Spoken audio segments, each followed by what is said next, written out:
வணக்கம். இன்னைக்கு நாம எல்லாரும் தெரிஞ்சுக்க வேண்டிய ஒரு முக்கியமான விஷயத்த பத்தி தான் பார்க்க போறோம். அதுதான் BA.3.2ன்னு சொல்லப்படுற ஒரு புதிய COVID-19 வேரியன்ட். அப்பாடா, கொரோனா எல்லாம் ஒரு வழியா முடிஞ்சதுன்னு நாம நினைச்சிட்டு இருந்த நேரத்துல இப்போ இந்த புது வடிவம் உலக அளவுல மறுபடியும் ஒரு கவலைய கிளப்பியிருக்கு. வாங்க இத பத்தி விரிவா பார்க்கலாம். இந்த மாதிரி ஒரு புது வேரியன்ட் நியூஸ் கேட்டோன்னே நம்ம எல்லாருக்கும் மனசுல வர முதல் கேள்வி இதுவாதான் இருக்கும். அச்சச்சோ, மறுபடியும் லாக்டவுன் வந்துருமா இல்லையா? இந்த கேள்விக்கு விடை என்னன்னு இந்த முழு பகுப்பாய்வுல நம்ம தெரிஞ்சுக்க முயற்சி பண்ணுவோம். வாங்க ஒன்னொன்னா பாத்துடலாம். சரி, முதல்ல இந்த புது அச்சுறுத்தல்லாம் என்ன? இந்த BA.3.2 வேரியன்ட்னா என்ன? அது ஏன் திடீர்னு இப்போ இவ்ளோ கவனத்தை ஈர்க்குதுன்னு பாப்போம். இந்த BA.3.2ங்கிறது கொரோனா வைரஸோட ஒரு புது உருமாறிய வடிவம். கொஞ்ச காலமா இத பத்தி பெரிய பேச்சே இல்லாம ரொம்ப அமைதியா இருந்துச்சு. ஆனா இப்போ திடீர்னு மறுபடியும் தலை தூக்கி உலக சுகாதார நிறுவனங்களோட கவனத்தை ஈர்த்திருக்கு. இதோட பெரிய சவாலே என்னன்னா, இத தன்னைத்தானே சுலபமா உருமாத்திக்கிற சக்தி கொண்டது. அதனாலதான் நிபுணர்கள் மத்தியில இது ஒரு பெரிய விவாத பொருளா மாறியிருக்கு. அப்போ சரி, இந்த வேரியன்ட் உலக அளவுல எங்கெல்லாம் எப்படி பரவிட்டு இருக்கு, அதோட தாக்கம் இப்போ எப்படி இருக்குன்னு தெரிஞ்சுக்கலாம் வாங்க. இந்த BA.3.2 வேரியன்ட் இப்போதைக்கு அமெரிக்கா உட்பட சுமார் 20க்கும் மேற்பட்ட நாடுகள்ல கண்டுபிடிக்கப்பட்டிருக்கு. இது ஏதோ ஒரு நாட்டிலேயோ ஒரு பகுதியிலேயோ மட்டும் நிக்கல, பல கண்டங்கள்ல வேகமா பரவ ஆரம்பிச்சிருக்குங்கிறதுக்கான ஒரு எச்சரிக்கை மணிதான் இது. இந்த ஸ்லைட்ல அதோட பயணத்தை பாருங்கல. கிட்டத்தட்ட 2 வருஷத்துக்கு முன்னாடியே தென்னாப்பிரிக்காவுல இதை கண்டுபிடிச்சாங்க. ஆனா நடுவுல இத பத்தி எந்த பேச்சுமே இல்ல.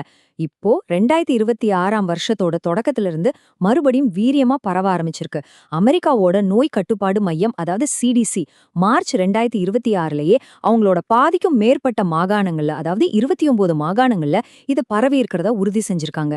இதுவே அதோட பரவல் வேகம் எவ்வளவு அதிகம்னு நமக்கு காட்டுது. இங்க ஒரு சுவாரஸ்யமான விஷயம் என்னன்னா, அமெரிக்காக்குள்ள இது வர்றதுக்கு முன்னாடியே ஐரோப்பால இதோட தாக்கம் அதிகமா இருந்திருக்கு.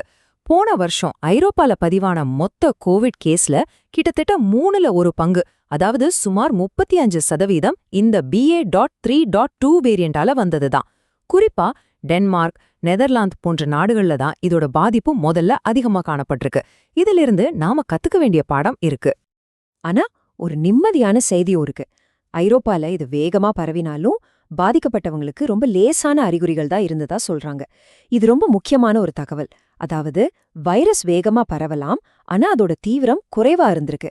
இது நமக்கு ஒரு பெரிய நம்பிக்கையை கொடுக்குது. சரி, உலக நிலவரத்தை பார்த்தாச்சு. இப்போ நம்ம நாட்டுக்கு வருவோம். இந்தியால இப்ப என்ன நிலைமை? நம்ம பயப்படணுமா? உலக அளவுல இருக்கிற பதட்டமான சூழலையும் இந்தியால இருக்கிற நிஜமான நிலைமையும் ஒப்பிட்டு பார்க்கலாம். உலகத்துல இது வேகமா பரவினாலும் அதிர்ஷ்டவசமா இந்தியால இதுவரைக்கும் பெரிய அளவுல பாதிப்புகள் எதுவும் அதிகாரப்பூர்வமா பதிவாகல. இதுக்கு முக்கியமான காரணம் தடுப்பூசி மூலமாவும் முந்தைய அலைகள் மூலமாவும் நமக்கு கிடைச்ச ஹைபிரிட் இம்யூனிட்டின்னு சொல்லப்படுற பரவலான நோய் எதிர்ப்பு சக்தி தான். சரி, இந்தியாவில நிலைமை ஏன் இவ்வளவு வித்தியாசமா இருக்கு? நம்ம கிட்ட இருக்கிற அச்சுறுத்தல் ஏன் குறைவுன்னு மதிப்பிடப்படுது? இத பத்தி நிபுணர்கள் என்ன சொல்றாங்கன்னு இப்ப பார்க்கலாம். இந்த ஸ்லைடு நமக்கு ரொம்ப ஆறுதல் தருது. இந்தியால மறுபடியும் ஒரு பெரிய அலை வர்றதுக்கு வாய்ப்பில்லைன்னு நிபுணர்கள் சொல்றதுக்கு பல காரணங்கள் இருக்கு. நம்மள பெரும்பாலானோர் தடுப்பூசி போட்டிருக்கோம். நிறைய பேருக்கு இயற்கையாவே நோய் எதிர்ப்பு சக்தி இருக்கு. ரொம்ப முக்கியமா இப்போதைக்கு வர அறிகுறிகள் எல்லாம் சாதாரண சளி, காய்ச்சல் மாதிரி தான் இருக்கு. அதனால பெரிய அளவுல பயப்பட தேவையில்லை.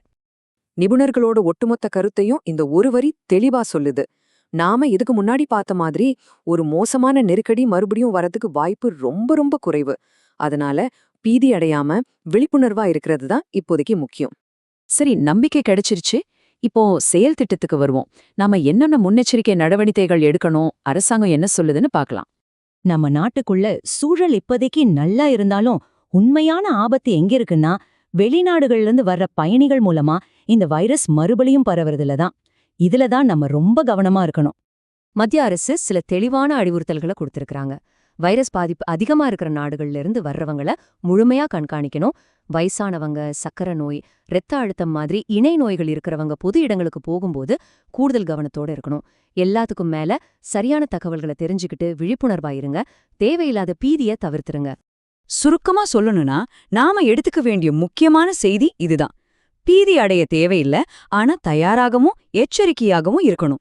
நம்மளோட கூட்ட விழிப்புணர்வும் பாதுகாப்பு நடவடிக்கைகளும் மட்டும்தான் இந்த புது சவாலை எதிர்கொள்ள சிறந்த வழி. சரி, நாம் அதுக்கு தயாரா இருக்கோமா? இது நாம ஒவ்வொருத்தரும் நம்ம மனசாட்சியை பார்த்து கேட்டுக்க வேண்டிய கேள்வி.